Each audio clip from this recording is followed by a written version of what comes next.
This is the story of a woman called for a time of crisis, a woman who risked her life for her people. The fate of a nation rested on her decision to speak or remain silent, to live or to die.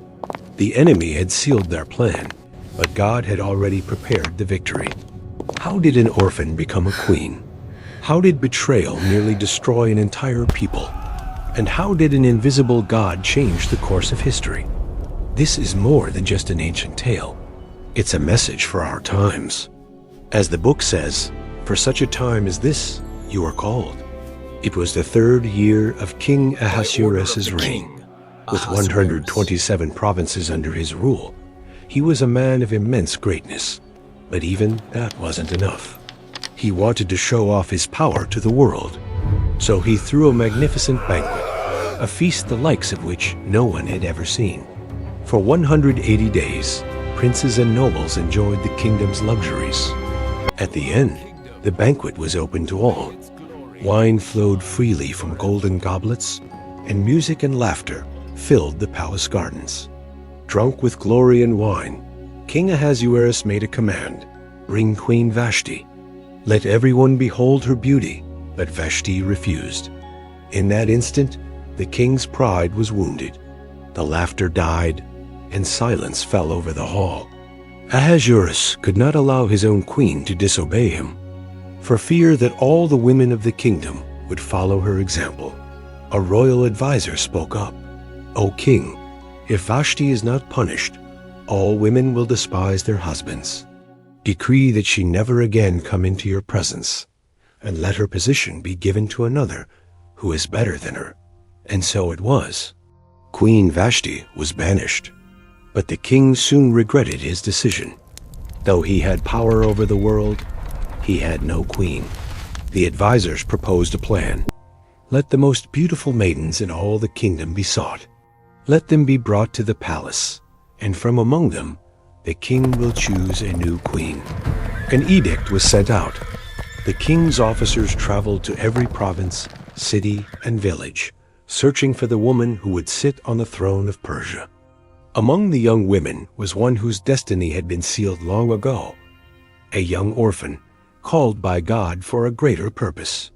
In the city of Susa lived a young Hebrew woman named Hadassah. Orphaned as a child, she was raised by her cousin Mordecai, a righteous man who feared God. When the king's officers arrived, Hadassah was taken to the palace, separated from her family, and brought into a world she didn't know. But Mordecai gave her one final instruction. Do not reveal your origin. Do not say you are a Hebrew. Keep silent until the time comes.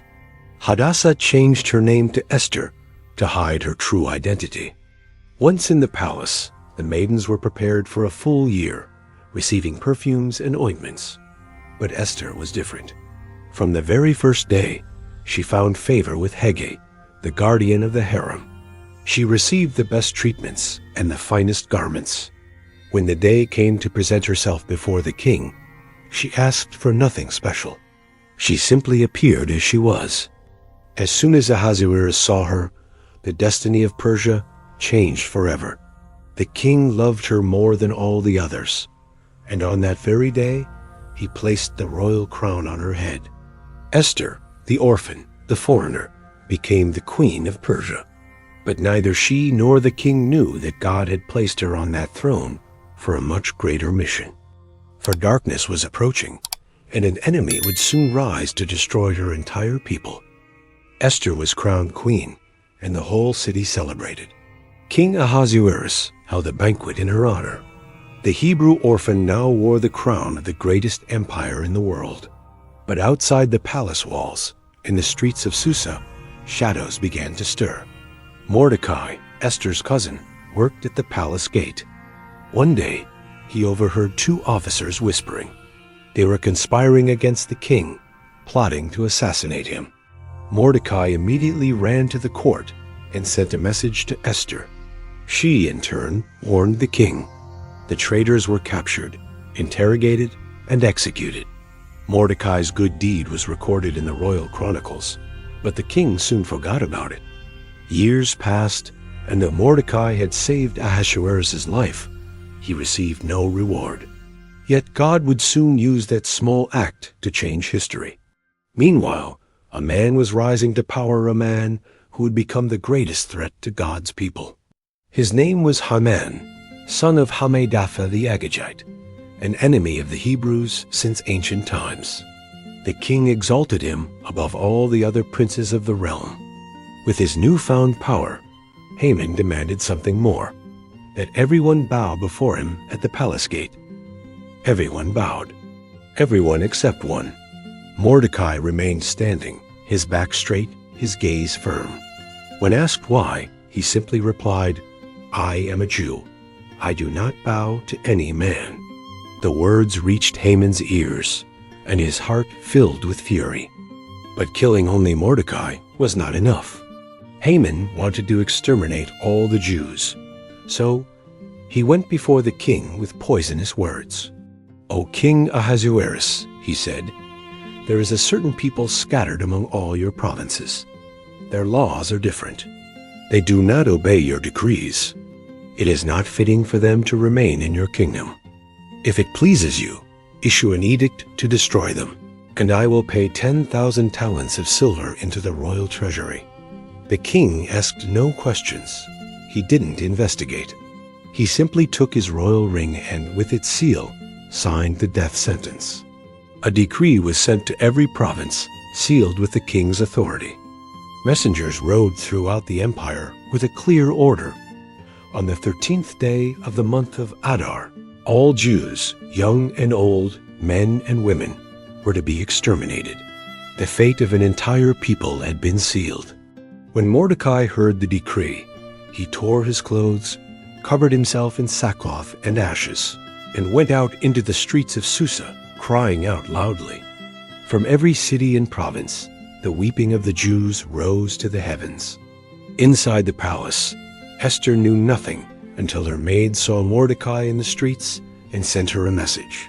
"Queen Esther, your cousin Mordecai is at the palace gate, dressed in mourning. He cries and weeps without ceasing." Esther sent one of her servants to ask him what was happening.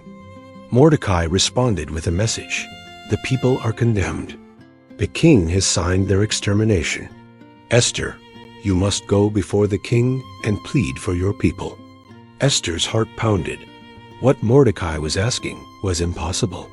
"Everyone knows that no one can enter the king's presence without being summoned," she replied. "Whoever does so will die, unless the king extends his golden scepter. And I have not been called before the king in 30 days. Mordecai sent one final message, a message that shook Esther to her soul. "Do not think that you will escape, because you are in the palace. If you remain silent at this time, relief and deliverance will arise from another place, but you and your father's house will perish. And who knows if for such a time as this you are brought to the kingdom?" Esther fell silent. Those words pierced her heart. It was true. She had been brought to the palace, found favor with the king, and been crowned queen. But perhaps it wasn't by chance. "Go and gather all the Jews of Susa," she replied. "Fast for me for 3 days and 3 nights. I and my maids will do the same. And then I will go into the king's presence, even though I have not been summoned. And if I perish, I perish." The decision was made. Esther was ready to face her destiny. 3 days had passed. 3 days of fasting, 3 days of prayer, 3 days where Esther prepared her heart and said goodbye to her life. Now she was walking toward death. The great throne room was lit with golden lamps. King Ahasuerus sat on his throne of ivory and silver. The guards watched every detail. No one could enter without being summoned. The punishment was death. Then the doors of the hall opened. Esther stepped forward with slow, deliberate steps. Every step was a gamble. The courtiers watched in horror, knowing what happened to those who defied the law.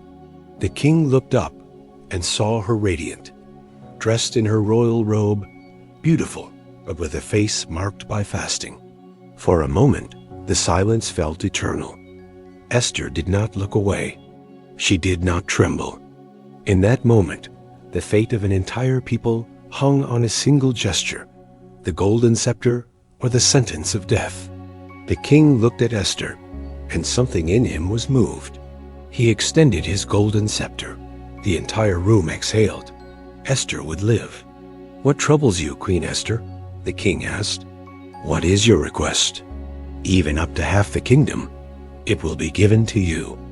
"If I have found favor in your sight," she said, "I come to invite you to a banquet, you and Haman." The king smiled. A royal banquet, a moment of celebration. Beside him would be the most powerful man in the kingdom, Haman. When Haman received the invitation, his pride swelled. He was elated. He had been invited to a private banquet with the king and queen. But as he left the palace, his joy faded, because at the gate was Mordecai, and Mordecai did not bow to him. Haman entered his house furious. He slammed the table and looked at his advisors and his wife, Zeresh. "None of this satisfies me," he said, "as long as that Jew Mordecai remains alive." "Then kill him," his wife replied. "Have a gallows built 25 meters high. Ask the king for permission to hang Mordecai on it, and tomorrow celebrate it at the banquet." Haman loved the idea. That very night, he ordered the gallows to be built. Tomorrow Mordecai would die. But what Haman didn't know was that while he was plotting his revenge, God was already writing his downfall. That night, the king could not sleep. He tossed and turned. Peace had abandoned him. So he summoned his scribes. "Bring me the book of records so that I may read it." The scribes began to read, and then they came to a forgotten account. The day Mordecai saved the king's life by uncovering the conspiracy of the treacherous officers. The king sat upright on his throne. "What honor was given to Mordecai for this?" he asked. "None, O king," the scribes replied. The king frowned. At that moment, footsteps approached the palace. Haman had just arrived. He came with a request in mind, the death of Mordecai, but what he would receive would be his own humiliation. The king summoned Haman. "Haman, what should be done for the man the king wishes to honor?" Haman's heart swelled with pride, because he thought, "Surely the king wants to honor me." So he responded with grandiosity, "O king, let the man be dressed in royal robes. Let him ride the king's horse. Let a crown be placed on his head, and let the most noble prince lead him through the streets, proclaiming, 'This is what is done for the man the king delights to honor.'" The king smiled and said, "Excellent idea. Haman, go now and do this for Mordecai the Jew. Do not omit anything you have said." There was absolute silence. Haman's blood ran cold. His world crumbled, but he had no choice. That very morning, with a face pale from rage and shame, Haman dressed Mordecai in royal robes. He mounted him on the king's horse and led him through the streets of Susa, proclaiming his honor. The crowd watched in amazement. Mordecai, the man Haman wanted to hang, was now exalted.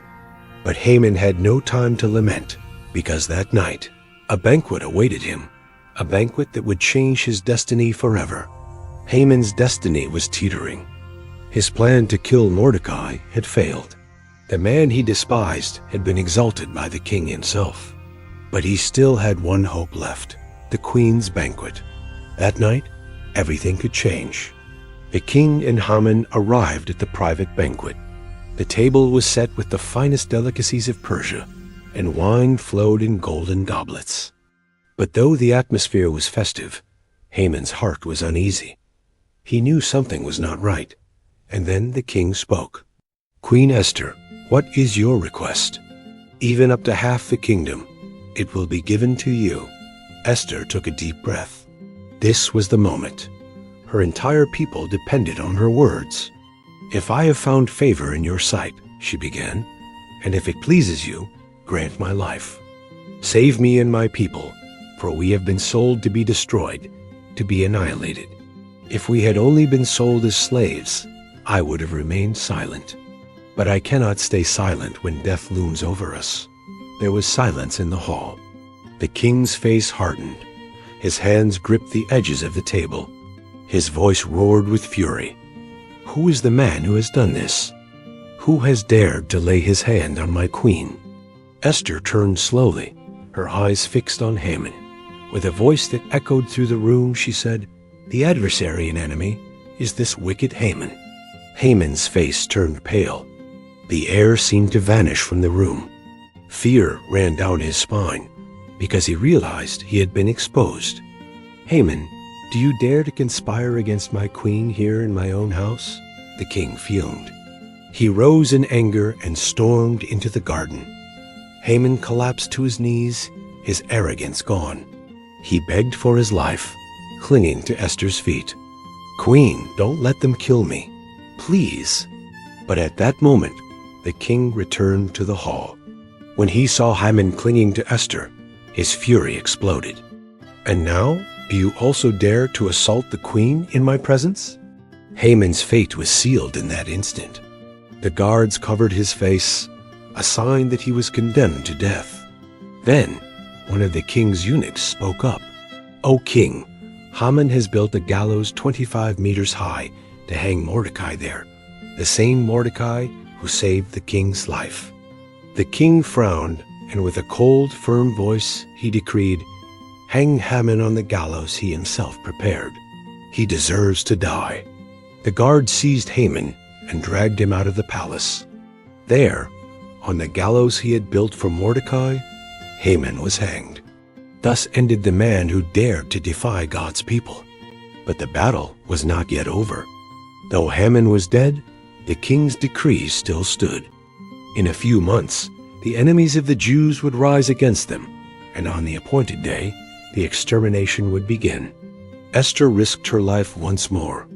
She appeared before the king again, and with tears in her eyes, she pleaded, "If I have found favor in your sight, revoke Haman's edict. Do not let my people perish." The king could not annul a royal decree, but he could issue a new one that would change history forever. "Hear my word," he commanded. "From this day, the Jews shall have the right to defend themselves. They may take up arms. They may fight against their enemies, and anyone who tries to harm them shall be destroyed." The message was sent to every province, from India to Ethiopia. The Jews rose up with courage. When the appointed day came, their enemies, originally incited by Haman, attacked them. But the Jews defended themselves and prevailed. In the capital of Susa, the battle lasted 2 days, and the Jews killed 75,000 enemies across the empire, including Haman's 10 sons, who were publicly hanged. Their enemies were defeated. There was no looting or excessive vengeance. The Jews acted only in self-defense. God's people prevailed. The curse Haman had pronounced turned against his own followers. Throughout the land, the Jews celebrated the great victory. They had light and gladness, joy and honor. Mordecai was exalted. He became second only to the king. Together with Esther, they decreed that this day would be celebrated forever, a festival of joy and a reminder of how God saved his people. Since then, every year in the month of Adar, the Jews celebrate Purim, the day when death turned into life and sorrow into joy. Because even though God's name was never mentioned in this story, his hand was always guiding the destiny of his people. Thank you for joining us for this incredible story. The story of Esther is proof that even when God seems silent, he is still at work, and that in the darkest moments, he has placed us in the right place at the right time for a greater purpose. This project has required great effort from our team. Every scene and every word has been crafted with love and passion, because we believe these stories remain alive today. If this movie has touched you and inspired you, please share it, give it a like, leave a comment, and subscribe to the channel. This is not the end. Soon, we will release the movie about Nehemiah, where you'll witness how one man rose to restore the walls of Jerusalem, facing threats, conspiracies, and opposition. And before you go, 2 specially chosen videos will appear on the screen. If you want to explore the most striking prophecies of the Bible, don't miss the movie about the apocalypse, where we delve into the events of the end times and their significance for us today. And if you enjoyed this movie, you'll also love the story of Daniel, a man who stayed faithful to God in the midst of a pagan empire, faced lions, and received visions about the end of days. Both are highly recommended, so pick one and continue uncovering the mysteries of God's Word with us. We'll see you in the next video. May God bless you.